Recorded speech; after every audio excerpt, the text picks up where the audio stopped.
सुरुवातीला महत्त्वाची बातमी ठाण्यामध्ये अनधिकृत बांधकामांविरोधात आयुक्तांनी सलग दुसऱ्या दिवशी हातोडा चालवला।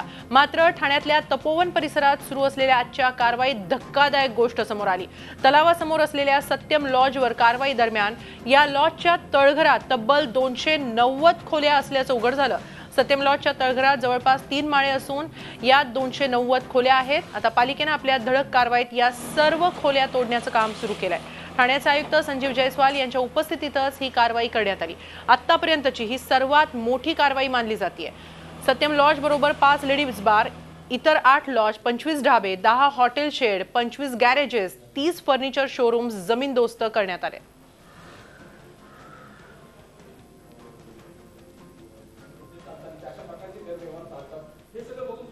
एवढं मोठं अनधिकृत स्ट्रक्चरमध्ये सर्व अनधिकृत प्रकारच्या कार्यवाही इथे सुरू होता आणि समोरून रस्त्यावरून दिसल्यानंतर बघितल्यानंतर एक छोटा स्ट्रक्चर ते दिसत होता आणि लक्षात पण येत होता की मागे एवढं मोठं स्ट्रक्चर असू शकतात। आणि जोपर्यंत आम्ही ठाणे शहरामध्ये अशा सर्व अनधिकृत लेडीज बार आणि सर्व अनधिकृत असा लॉजिंग ठिकाण जिथे अनधिकृत धंदा चालतात ते आपण सर्व एक शेवटपर्यंत संपवणार आहे। या संदर्भात आपण अधिक माहिती घेऊया आमचे प्रतिनिधी कपिल राऊत यांच्याकडून। कपिल, अतिशय धक्कादायक आहे। 290 खोल्या एका अनधिकृत बांधकामात, एका अनधिकृत लॉजमध्ये दिसतात, तेही तळघरामध्ये। अशा अनेक प्रकारची अनधिकृत बांधकामं अजूनही आहेत। अजून किती अनधिकृत बांधकामांवर कारवाई होणं बाकी आहे ठाण्यामध्ये? हेमाली, खरंच सर्वात मोठी बाब आहे। ठाणे सुंदर व स्वच्छ व्हावं व ठाण्यातल्या सर्व अनधिकृत बांधकामांवरती अंकुश बसावं अशाच उद्देशाने ठाणे महानगरपालिका आणि आयुक्त यांनी कारवाई सुरू केलेली आहे। जवळपास 2 दिवसामध्ये 300हून जास्त बांधकामं तोडलेली आहेत अनधिकृत, आणि आजची कारवाई तर खूप मोठी आहे, म्हणजे हा इतिहास असेल कारवाईमध्ये। आपल्यावर थेट जाणून हे सर्व माहितीसाठी संजीव जयस्वाल आयुक्त आहेत। सर, ह्याचा पूर्ण कारवाईच्या मागचा उद्देश काय आणि आजची जी कारवाई आहे याबद्दल काय बोलाल? ठाणे शहरामध्ये गेल्या 1 वर्षापासून आपण रस्ते रुंदीकरणच्या अंतर्गत जे आपल्या DP प्रमाणे रस्ते होतात त्याच्या आपण जे आहे ते रस्ते रुंदीकरणच्या कारवाई केलेला होता। घोडबंदर सर्व्हिस रोड असेल, Pokhran 1, Pokhran 2, Mumbra road, station road, Kapurwadi, Balkum, इतर बरेच रस्ते आहेत। पण आता हे दुसऱ्या टप्प्यामध्ये आपण जे कारवाई सुरू केलेलं आहे ते अशी एक तक्रार होती की बरेच अनधिकृत इमारतमध्ये लेडीज बार सुरू आहे आणि तिथे काय अनैतिक आणि अनधिकृत व्यवसाय किंवा इतर काही गोष्ट सुरू आहे। तसेच बरेच ठिकाणीमध्ये अशी तक्रार होती की अनधिकृत बिल्डिंग आहे आणि तिथे अनधिकृत रीतीने लॉजिंग पण सुरू आहे आणि मात्र तिथे पण काही अनैतिक किंवा अनधिकृत व्यवसाय सुरू आहे। तो अशा प्रकारच्या जे अनधिकृत बिल्डिंगमध्ये अनधिकृत लेडीज बार होता त्याच्यावर आपण मोहीम कालपासून सुरू केला होता आणि लॉजिंगवर पण तो सुरू केलेला आहे। काल आम्ही पहिल्या टप्प्यामध्ये घोडबंदर रोडचं जे फुल स्ट्रेच आहे, म्हणजे आपला आनंदनगर बायपासवरून टोलनाकावरून शेवटी गायमुखपर्यंत हे 16 किलोमीटरच्या लांबीच्या पूर्ण रोडवर जेवढं अशी स्ट्रक्चर्स होती अनधिकृत लेडीज बार किंवा अनधिकृत लॉजिंग जिथे अवैध धंदा किंवा अनैतिक व्यवसाय सुरू होती त्याला आपण जमीनदोस्त केलेला आहे। आणि ह्याच्या जे आहे ते आपण गेल्या काही दिवसापासून ह्याच्या आयडेंटिफिकेशनच्या प्रोसेस आपण सुरू केला होता आणि आयडेंटिफिकेशन प्रोसेस केल्यानंतर त्याची DPLची प्रक्रिया पूर्ण करून आपण सर्व लोकांना मुदत दिला होता की तुम्ही स्वतःवरून तो काढून घ्यावे। पण ज्या लोकांनी स्वतःवरून तो काढला नाही त्यांच्यावर आम्ही कारवाई केलेला आहे। साधारणपणे आतापर्यंत काल आणि आज घेऊन आपण सुमारे 35च्या वर लेडीज बारवर कारवाई केलेलं आहे आणि 35 ते 40 असं इलिगल लॉजिंग जिथे इलिगल काही यूज किंवा अवैध व्यवसाय सुरू होती अशा प्रकारे आम्ही जमीनदोस्त केलेला आहे। आणि पुढे पण जे आपल्याला शहरामध्ये इतर ठिकाणांमध्ये जे आपल्याला असा इलिगल लेडीज बार किंवा इलिगल लॉजिंग जिथे अशा प्रकारचा इलिगल व्यवसाय सुरू आहे त्यावर पण कारवाईची मोहीम सुरू राहणार। सर, आजची कारवाई ही ऐतिहासिक कारवाई होती। 290 घरं म्हणजे एक मोठी इमारत, 3 मजली इमारत उभी केली होती रस्त्याच्या मागे आणि खाली। याबद्दल कसं माहिती पडली आणि याबद्दल काय बोलाल? खरं म्हणजे आजच्या या सत्यम लॉजिंगवर जे कार्यवाही झाली त्या एकदमच धक्कादायक आहे अशा तर मी शब्द वापरलो तो काही चुकीचा बोलतो मला वाटत नाही। रस्त्यावरून ते फक्त एक 20 फूट किंवा 25 फूटच्या स्ट्रक्चर तेवढं दिसत होता आणि लोकांना पण तसं जाणवत होता की तेवढं स्ट्रक्चर आहे।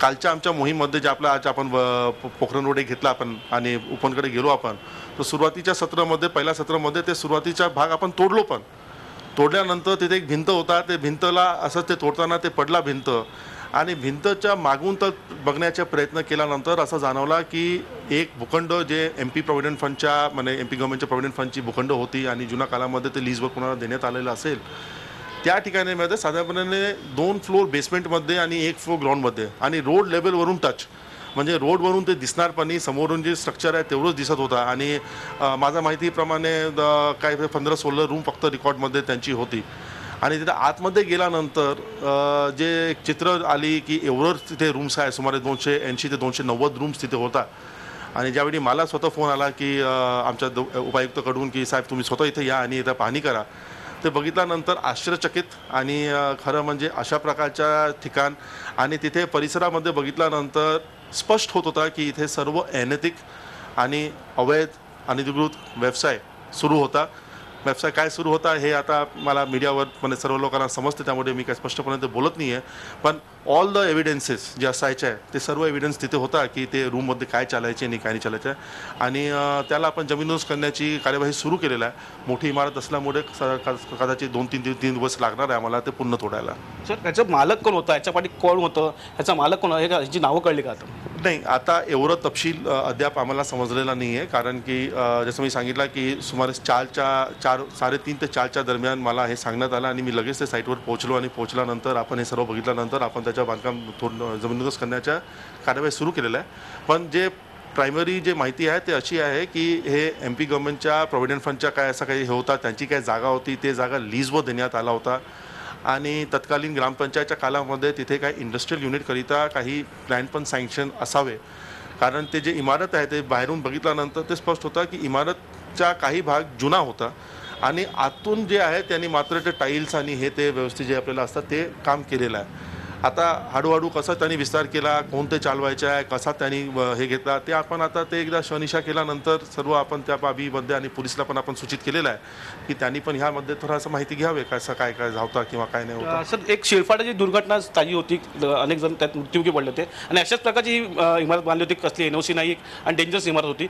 अशा इमारती किंवा अशा अनधिकृत बांधकामांवरती फौजदारी गुन्हे दाखल करण्याची प्रक्रिया करणार का? नाही, आता अनधिकृत इमारतमध्ये जे आपल्याला पावसाळ्यामध्ये आता कसं आहे की कोणत्याही शहरामध्ये अनधिकृत इमारत नसतील तर ते जुना शहर असेल असं शक्यच नाही आहे. मुंबई असो किंवा ठाणे असो किंवा काय असेल. हां, आणि त्यामुळे आता काय आहे की त्यामुळे आपण जे पावसाळ्याच्या पूर्वी आपण जे एक्सरसाइज करतो आहे की आपण शहरामध्ये जेवढं इमारती आहे त्याची एक सर्वेक्षण करतो आणि सर्वेक्षण केल्यानंतर त्याला वेगळं कॅटेगरीमध्ये म्हणजे जे अति धोकादायक किंवा दुरुस्तीकरिता असेल आणि त्यामध्ये जे एकदमच C1मध्ये बिल्डिंग मोडतात त्या बिल्डिंगला आपण ते खाली करतो आहे की आणि आवश्यक पडला तर त्याला निष्कासित पण करतो आहे. सुदैवाने यावर्षी आपण हे कार्यवाही व्यवस्थित झालेलं असल्यामुळे यावर्षी आपल्याकडे अशा प्रकारे कोणतंही इमारत कोसळला नाही. आता इमारत कोसळणे आणि इमारत कोसळल्यानंतर जीवहानी होणे हे दोन भाग वेगळे आहे. काय आहे, अनधिकृत इमारत असेल नाही. आता हे इमारत जसं आता ज्या प्रकारे आपल्याला तिथे पोकलेन लावल्यानंतर ते तोडण्यासाठी एवढं ते परिश्रम घेण्याची वेळ आलेली आहे, म्हणजे ते बिल्डिंग तिथे स्टेबल बिल्डिंगच आहे आणि आज आम्ही हे कार्यवाही जे केलेलं आहे ते काही डिलॅपिडेटेड बिल्डिंग होता किंवा अति धोकादायक बिल्डिंग होता त्यामुळे केलेला अशा काही भाग नाही आहे. हे फक्त एक अनधिकृत इमारत होता आणि विशेष म्हणजे अनधिकृत इमारतमध्ये एक अनैतिक आणि अनधिकृत वापर सरस सुरू होती, त्यामुळे हे कार्यवाही केलेलं आहे. सर आयुक्तांच्या या कारवाई सर्व ठाणेकरांनी स्वागत केलेलं आहे. पुढची स्टेप काय असणार आयुक्तांची, पुढचा भाग कुठचा असणार आहे? नाही, खरं म्हणजे आता गेल्या 1 वर्षापासून सतत रस्त्यावर राहिल्यानंतर असं आता वाटतं की आता भरपूर झालेलं आहे आणि आता कुठे ना कुठे अशी मोहीमला कुठे ना कुठे अल्पविराम करायला पाहिजे.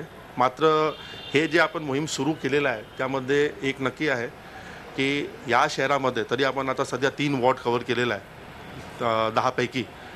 उर्वरित जेवढं लेडीज बार अनधिकृत इमारतीमध्ये असेल आणि जिथे अशा प्रकारची तक्रार आहे आणि तसेच जेवढं लॉजिंग अनधिकृत इमारतीमध्ये आणि जिथे अशा प्रकारचं अनैतिक किंवा अनधिकृत व्यवसाय सुरू आहे अशी जे काही आपल्याला तक्रार असतील किंवा काही कोणाचा मुद्दा असेल त्यावर आपण येणाऱ्या दिवसांमध्ये कार्यवाही करणार आहे. आमची ही मोहीम उद्या पण सुरू राहणार आहे आणि जोपर्यंत अशा सर्व इमारतला आपण जमीनदोस्त करत नाही आहे तोपर्यंत आमचं मोहीम सुरूच राहणार. हे संजीव जयस्वाल ऐकतो तर त्यांनी सांगितलेलं आहे का पुढे येणाऱ्या काळातही अशी कारवाई सुरू होणार आहे, कठोर कारवाई असणार आहे. त्यामुळे काही दिवसातच अशा अनधिकृत लॉज किंवा हॉटेलपासून ठाणे मुक्त होणार असंच आपण बोलू शकतो. हेमाली, धन्यवाद कपिल, आपण दिलेल्या या सविस्तर माहितीसाठी आणि चर्चेसाठी.